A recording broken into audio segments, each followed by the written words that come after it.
श्री सच्चिदानंद सद्गुरु साईनाथ महाराज की जय। श्री सच्चिदानंद सद्गुरु भगवान रमण महर्षि की जय। श्री सच्चिदानंद सद्गुरु भरद्वाज महाराज की जय। गुरुदेव दत्त। సద్గురు శ్రీ సాయినాథుని యొక్క సన్నిధానంలో అరుణాచలేశ్వరుడి ప్రతిరూపమైన భగవాన్ రమణ మహర్షి యొక్క కృపా కటాక్షాలతో ఈ సత్సంగానికి సృష్టికర్త, మూలకర్త, ప్రారంభకర్త అయిన ఆచార్య ఇతర భరద్వాజ మాస్టర్ గారి యొక్క ఆశీస్సులతో ఈరోజు శ్రీ రమణాసుర లేఖంలోని అంతరంగాన్ని వివరించుకుంటున్నాం. సూర్యనాగమ రాసిన లేఖల్లోని అంతరంగాలు ఇంతకు సారాంశం అనుకున్నాము. సారాంశ కన్నా కూడా అంతరంగాలు అనేది సబబుగా అనిపించింది ఈ క్షణం. అంతరంగాలు అంటే ఆ ఉత్తరంలో ఉన్న, ఆ మాటలో ఉన్న, వారి యొక్క స్వామి యొక్క చేతల్లో ఉన్న, అంతర్భంగా దాగి ఉన్న ఆణిముత్యాల లాంటి సత్యం. భూగర్భంలో ఉంది బంగారు, అనేక లోహాలు ఉన్నాయి, పెట్రోల్ అన్ని రకాలు ఉన్నాయి, అది అంతర్భాగంగా ఉంది. దాన్ని వెలికి తీయాలంటే ఎంతటి తీవ్ర ప్రయత్నం చేయాలి. అలాగే మహాత్ముల యొక్క మాటల్లోని, చేతల్లోని భావాలని మనం పట్టుకోగలగాలంటే, వారి యొక్క అంతరంగాన్ని మనం చూడాలంటే మన అంతరంగం శుద్ధిగా ఉండాలి. ఇక్కడ ఎప్పుడైతే శుద్ధి ఎప్పుడైతే ఏర్పడుతుందో అప్పుడు అందులోని విషయం మనకు అర్థమవుతుంది. నేను సత్వం అదే వివరించుకున్నాం. పుస్తకం గురించి, పుస్తకం చదివితే ఏమొస్తుంది, ఎలా అర్థమవుతుందంటే నీ అంతరంగం బాగుంటే ఆ పుస్తకంలో నీకు విషయం నీకు అర్థమవుతుంది. అంతరంగం బాగాలేకపోతే ఆ పుస్తకంలో నీకు బూతుగా కనబడుతుంది. కాబట్టి ఇక్కడ సూర్యనాగం లేఖలోని అంతరంగాలను తెలుసుకోవాలంటే ముందు మన మనసు శుద్ధి చేసుకోగలగాలి. మాటలతో, చేతలతో, భావాలతో, గుణాలతో, శుద్ధితో వీటితో చేసుకోగలిగితేనే ఎదుటివాడి అంతరంగాన్ని మనం గుర్తించగలం. లేకపోతే మన భావాలతోనే ఎదుటివారి యొక్క తత్వాన్ని నిర్ధారించుకోగలం. ఇక్కడ స్వామివారి చెప్పిన ప్రతి ఒక్క మాటలోని అంతరంగం మనం ప్రతి క్షణము సూక్ష్మంగా గుర్తించుకుంటూ, అతి సూక్ష్మంగా గుర్తించుకుంటూ రాగలగాలి. శరీరంతో మోక్షం అంటే ఒక్కొక్క ఉత్తరానికి శరీరంతో మోక్షం. ఇది 20వ తేదీ ఫిబ్రవరి 1946 సంవత్సరం. ఇక్కడ గ్రాంధిక భాష దాదాపు ఒకసారి నూతన గతులొకరు అని ఉంది. అలా చదవబడ మనం కొన్ని రోజులకు ముందర కొత్త వాళ్ళు వచ్చి భగవాన్ సమీపించి ఈ శరీరంతో శాశ్వతంగా ఇట్లాగే ఉండి మోక్షం పొందవచ్చునా అంటే బొదితో స్వర్గానికి పోవచ్చా? ఇదే కదా మనకి ఆశ. ఏ కష్టపడకూడదు, నేరుగా శరీర చేయాలని స్వర్గానికి వెళ్ళిపోవాలి. ఎప్పుడైతే నీకు ఆ భావం ఉంటుందో దాని దగ్గర సంస్థలు ఏర్పడతాయి. మేము బుద్ధి స్వర్గాన్ని చేర్పిస్తాము, తల మీద పెడతాము, మీకు అది వస్తుంది ఇది వస్తుంది అని చెప్పి అన్నప్పుడు అసలు మోక్షం అంటే ఏమిటి ప్రశ్న. అసలు మోక్షం ముక్తి మనకు తెలియదు, కానీ అది కావాలంటాం. అర్థం అసలు తెలుస్తుందా? ముక్తి మోక్షం అంటే తెలుసా? ఏం చెప్పు. ముక్తి అంటే ఏంటి, మోక్షం అంటే ఏంటి?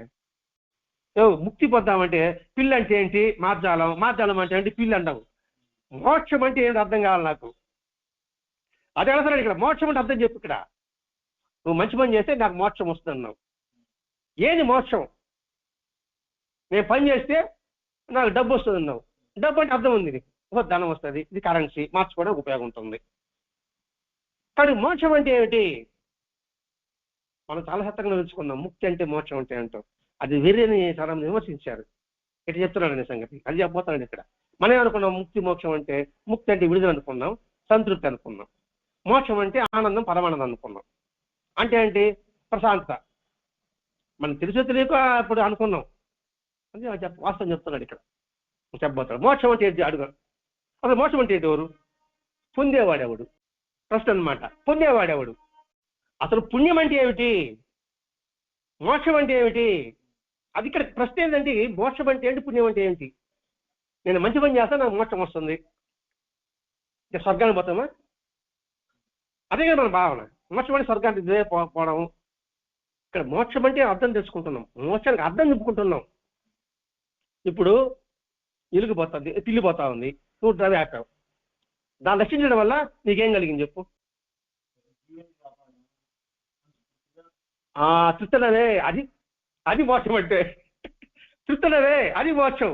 ఆనందం అన్నవే, అది ముక్తి. అర్థం అనుకుంటున్నా. దాన్ని కాపాడిన తర్వాత నీకేం వచ్చింది? మరి నీకు లభ్యం అనుకోలే, అబ్బా ఆనందంగా ఉంది. ఆ ఆనందమే మోక్షం అంటే. దాని బాధ నుంచి విడుదల చేశాం, అది ముక్తి అంటే. ఇప్పుడు అర్థమైంది అనుకుంటున్నా. అది సంగతి. నిన్నోటే సమాధానం వచ్చింది. సంతృప్తి అన్నావు కదా, అది అన్నమాట. ఇది బంధం ఉంటే కదా మోక్షం. మోక్షం అంటే విడుదల కదా. అంటే కట్టుబడి ఉంటే కదా నువ్వు మోక్షం, నీకు మోక్షం. ఆ బంధం ఎవరికి? ఇది ఆయన ప్రశ్న. బాగా అర్థం చేసుకోండి. మొట్టమొదటి అడిగాడు, అసలు మోక్షం అంటే చెప్పు అన్నాడు. మనకు తెలియదు. రెండవది, దాన్ని పొందేవాడెవడు? నేనంటావు. సరే, దానికి సమాధానం వస్తుందండి. మోక్షం అంటే విడుదల కదా. బంధం ఉంటే కదా నీకు మోక్షం. బంధం ఎవరికి? ఇది నాలుగో ప్రశ్న. నాకే అన్నాడు ఆ వృక్షకుడు. వృక్షకుడు అంటే ఎవరు? ప్రశ్నించేవాడని అర్థం. వృక్షకుడు అంటే ప్రశ్నించేవాడని అర్థం. అంతేగాని ఇక్కడ పృచ్ఛకుడు అనే చదవకూడదు. ఇక్కడ పిలిచే వృక్షకుడు అని ఉంది ఇక్కడ. సరేలే, పృచ్ఛకుడు ఇదే అనుకోండి, ఏమర్థమవుతుందా? ప్రశ్నించేవాడు పృచ్ఛకుడు అంటారు. అడిగేవాడు ఇది నాకే అన్నాడు. నీవంటే ఎవరు? నీవంటే ఎవరు? బంధం నీకు ఎట్లా వచ్చింది, ఎందుకు వచ్చింది నువ్వు తెలుసుకో. నీవేమంటే ఎవరు? ఇప్పుడు నేనంటే ఎవరు? ఈ శరీరమా? సరే అనుకుందాం. ఈ శరీరం అంటే ఈ బంధం నీకు ఎట్లా వచ్చింది? పంచభూతాల నుంచి వచ్చింది. అర్థమవుతుంది నీకు కాల. ఈ బంధం నాకే అన్నాడు. నాకే ఈ బంధం వచ్చి, బంధం అంటే కట్టిపడేసినాం అంట అనుకుంటాం కదా. ఈ బంధం నాకే అన్నాడు. ఓకే, నువ్వంటే ఎవరు అసలు? అది ఆలోచించు. ఈ శరీరమే నువ్వు అనుకుంటున్నావా? ఇదే అనుకుంటే కలలో ఎవరు నువ్వు? కలగంటున్నావా? నిద్రపోతే నిద్రలేసి ఏం చెప్తున్నావా? ఏం చెప్తావు నిద్రలేసా? కలగనాని అంటున్నావు. నువ్వేం కళ్ళు చూసి నిద్రపోతున్నావా? కాళ్ళు చేతులు ఆడిస్తున్నావా? మరి కలగన్నాను చూసింది ఎవరు? అప్పుడు ఈ శరీరం నువ్వు కాదు కదా. కాబట్టి నువ్వేమంటే ఎవరు చెప్పినాడు? అది మరి ఈ బంధం నీకు ఎట్లా వచ్చింది? నీలోన రాగద్వేషం వల్ల నీకు బంధం వచ్చింది. ఇష్టం వల్లే నువ్వు నా దగ్గరికి వచ్చావు, కష్టం వల్లే నువ్వు నా దగ్గర దొరగలిపినావు. లోపల ఆత్మకి లేదు, నీలో ఉన్న భావం వల్ల వచ్చింది ఈ బంధం. ఎందుకు వచ్చింది? నీలో ఉన్న ఆశయ ద్వేషాల వల్ల వచ్చింది. నువ్వే తెచ్చుకుంటేవి. ఇప్పుడు విడుదల చేసుకోవాల్సింది ఎవరు? నేనే తెచ్చుకున్నా. దీన్ని విడుదల చేసింది ఎవరు? నేనే తెచ్చుకోవాలా. సాయివాసులు వస్తుంది, గట్టిగా చెట్టు పట్టుకుంటాడు బాబా, నన్ను వదులుదా అంటాడు బాబా సీరియల్లో. చెట్టు ఏది వదిలేదు, నువ్వు కదా మనకి వదులుకోవాలా. అలాగే బంధం నీకు తెచ్చుకున్నావు, నువ్వే వదిలించుకోవాలా. అది రాగాశోదేశాలు మమకారాలు నువ్వు తెచ్చుకోవాలి. ఎందుకు వచ్చింది? మనలో రాగద్వేషం వల్ల వచ్చింది. అది ముందు తెలుసుకో. విడదాని బంధమైనా నీ భావమే కదా. అలా కాకుండా వీళ్ళు 400 మందికి వచ్చారు అంతే, నేను వెళ్ళాలా వీళ్ళని, వాళ్ళుగా వచ్చారు, వాళ్ళు పని పూజ చేస్తారు, వాళ్ళు వెళ్ళిపోతారు, నాకు బాధ లేదు, నేను నిమిత్తి మాత్రం ఉంటా. రమ్మని చెప్పను, పొమ్మని చెప్పను, అర్థమైంది అనుకుంటున్నా. అప్పుడు ఆనందం ఉంటుంది. రమ్మని చెప్పాను అనుకోండి, పని చేయకపోతే బాధ. పొమ్మని చెప్పాను అనుకోండి, నువ్వు బాధపడతావు, నాకు బాధ. అర్థమైంది అనుకుంటున్నా. రమ్మనను పొమ్మనను, ఇది చేయమని చెప్పను, చెయ్యొద్దని చెప్పను. చేస్తే చూస్తాను, చేయకపోతే చూస్తాను, ప్రశాంతంగా ఉంటా. అర్థమైందా? అది అప్పుడు నాకైతే అప్పుడు నేను మోక్షమే కదా, నాకు విడుదలే కదా, నాకు నిమిత్త మాత్రం కూడా విడుదలే కదా, వాడికి దుఃఖం అంటే వాడికి ఉండదు. నేను ఆనందం కూడా కదా. ఇప్పుడు మోక్షం అంటే విడుదల కదా నాయన. నాకు నా మోక్షం కావాలి, నాకు విడుదల కావాలనుకుంటున్నాను. మీతో బంధం ఏర్పరచుకున్నాను అనుకోండి, నాకు బాధలు. ఏది మీ కష్టం కలిగినా బాధే, మీ నుంచి వదిలిపోయినా బాధే. కాదు, ఆయన పంపించాడు, నా దగ్గరికి వచ్చాడు. వాడేమనుకోవాలి, నన్ను భగవంతుడు ఈయనకి పోయి ఇక్కడికి పోయి పని చేయమన్నాడు, నేను చేస్తున్నా, ఇది నాకు సంబంధం లేదు అనుకోవాలి వాడు. అటనుకున్నా పెట్టుకోండి, వాడికి బాధ ఉండదు, వీడికి బాధ ఉండదు. అది చెప్పడం ఇక్కడ ఉద్దేశం ఇక్కడ. కాబట్టి అదే బంధం ఎట్లా వచ్చింది, నువ్వు తెచ్చుకుంటే వచ్చింది. ఎందుకు వచ్చింది, నీలోనే ఇష్టాయిష్టాలు వచ్చింది. కాబట్టి అది తెలుసుకో. ఈ శరీరంతో శాశ్వతంగా మోక్షం పొందే విషయం తర్వాత ఆలోచిద్దాం. ఈ శరీరంతో మోక్షం సరదాలు ముందు అసలు మూలం తెలుసుకున్నాం అనుకోండి, ఆ తర్వాత మిగతా సంగతి అని చెప్పేటప్పటికి వాడికి అర్థం కాలే, మనకు అర్థమైనట్టుగా వాడు కూడా అర్థం కాలే, కాబట్టి వెళ్ళిపోయినాడు. ఆ తర్వాత అడిగాడు, చాలా మందికి ఇదే ప్రశ్న, ఎవరికి చెప్తున్నారు అడిగిపోయిన తర్వాత అందరికి ఇదే ప్రశ్నే. ఎవడైనా భగవంతుడా నాకు ముక్తి కావాలా, భగవంతుడా నాకు మోక్షం కావాలా అని అందరం కోరుకునేవాళ్ళే మనం. ఈ శరీరంతో ఇట్లాగే మోక్షం పొందాలని అనుకునేప్పటికీ ఒక సంఘం ఏర్పడుతుంది. ఒక సంఘం ఏర్పడుతుంది. ఏర్పడి కాయకల్ప వ్రతాలు చేస్తే మీరు నేర్చుకుని మోక్షానికి పోతారు. కాయం అంటే శరీరం, కల్పవ్రతం నేను చెప్తానమాట. స్వర్గానికి పోవాలి కదా, రండి ఈ యజ్ఞం చేస్తాం, దునేస్తా, ఇది చేస్తాను, ఈ పూజ చేస్తాము, ఇవి చేస్తాము అనేటప్పుడు అందరూ నాకు వచ్చేస్తారు. ఎందుకంటే ముందు స్వర్గాన్ని పంపిస్తాను చెప్తాను కదా, నేను నమ్ముతున్నారు కదా అని. ఎందుకు ఇప్పుడు జరుగుతూ ఉన్నాయి కూడా, టీవీలో చూస్తున్నాను కదండి. 5 రూపాయలు కట్టండి, మీకు అన్ని సమస్య తీరిపోతాయండి. మనం కట్టడం లేదా, ఎలా చూసిందండి, చూసి కట్టున్నాం మనమా. ఏం చెప్పాడు ఏమో, జరగచ్చేమో, చూడొచ్చేమో. కొంచెం ధ్యాన పద్ధతి ఒకటి ఇప్పుడు ఈ తల మీద చేసి పెడతా, నొక్కుతాడు వాడు. నొక్కతాన్ని మన కంటి నుంచి కొంచెం అలా నాళ్ళు దగ్గరకు వస్తాయి. దగ్గరకు వచ్చినప్పుడు మనం ఒక అపస్మ స్థితిలో ఉంటాం. ఇంకే స్పెసిఫిక్గా ఉంది, ఎక్కడ నొక్కితే ఎట్లా వస్తుంది సంగతి టెక్నిక్ ఉందన్నమాట.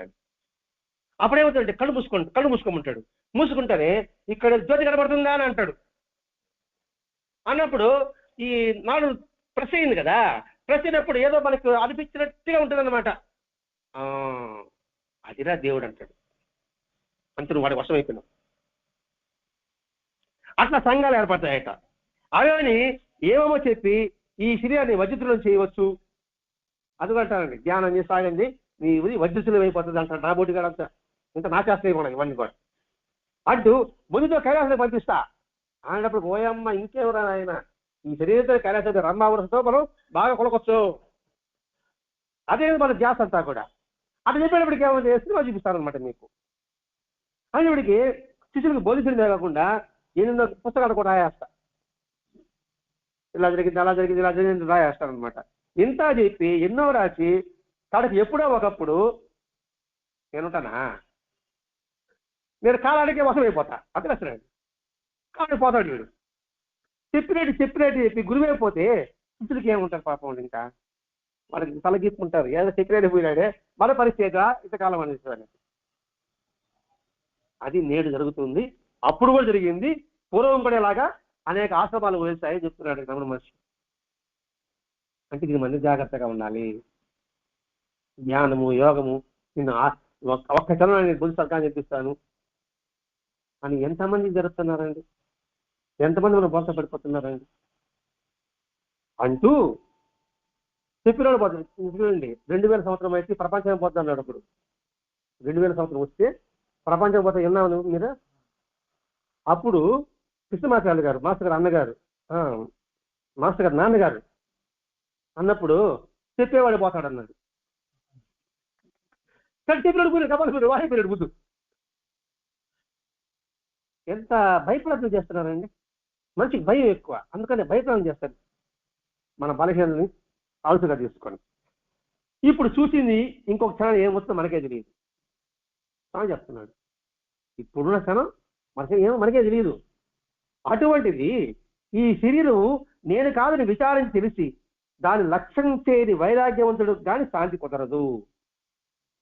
ఎవరికి ఆ మోక్ష శాంతి కంటే ఈ శరీరం నేను కాదు అని తెలుసుకోవడం, తెలుసుకొని దీన్ని పట్టించుకోడు. పట్టించుకోకుండా ఎవరైతే వైరాగ్యవంతుడు ఉంటాడో వాడికి మాత్రమే శాంతి కుదురుతుంది. అలా పట్టించుకుంటే వాడికి శాంతి కుదరదు. అర్థమైంది అనుకుంటున్నాను. అంటే శరీరమైన భావన ఉన్నవాడికి వాడికి శాంతి ఎలా ఉంటుంది? వాడు వివేకంతో ఆలోచించి ఈ శరీరం నేను కాదు అంటే ఏంటి? రాగ ద్వేష అసూయలన్నీ కూడా దాని పట్ల వైరాగ్యం కలిగి ఉన్న వాడికి ఎప్పుడు శాంతిగా ఉంటాడు. శాంతి కుదిరితే మోక్షము. వాడికి ఏం తెలియదు అంటే మనం తెలుసో తెలియకో వాళ్ళ పదాలు వాడాం. ఆనందము పరమానందం మనం అనుకున్నాం. మోక్షం అంటే ముక్తి అంటే తృప్తి సంతృప్తి అనుకున్నాం. ఆనంద పరమానందం ఎప్పుడు వస్తుంది? మన శాంతి కలిగితే వస్తుంది. లేక ఎలా వస్తుంది? కాబట్టి మనం తెలుసో తెలియకో ఆ అర్థం చెప్పుకున్నా మాటగా తెప్పించినా ఇది సత్యమని ఈరోజు నిరూపణ అయింది. శాంతి కుదిరితే మోక్షం.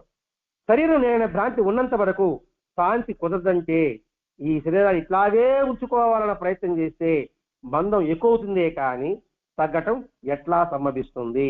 ఇది ఒక భ్రాంతి అన్నాడు భగవాన్. అంటే శాంతి కుదరలేదంటే ఇట్లాగే ఉంచుకోవడం అనే భావన, దీని మీద మనకు అపారమైన ప్రేమ. ఆ ప్రేమ ఉన్నంత వరకు నీకు శాంతి ఉండదు. అందుకే దేహవాసన లోకవాసన అన్నాం. దానికి మనం ఉదాహరణ చెప్పుకుంటుంటాం. ఈ దేహానికి బాగా అలంకరణ చేసుకుంటా, నేను ఉంగరాలు వేసుకుంటా, కడలు వేసుకుంటూ చేస్తాను. దీని గురించి ఎవరు అడగలేదు నన్ను. శాంతి అశాంతి నాట శాంతి ఉంటుందా? నేను బంగారు వేసుకున్నా, మీరెవరు అడగలా. నాకు అట్టుంటుంది. ఇది లక్షలు అయింది.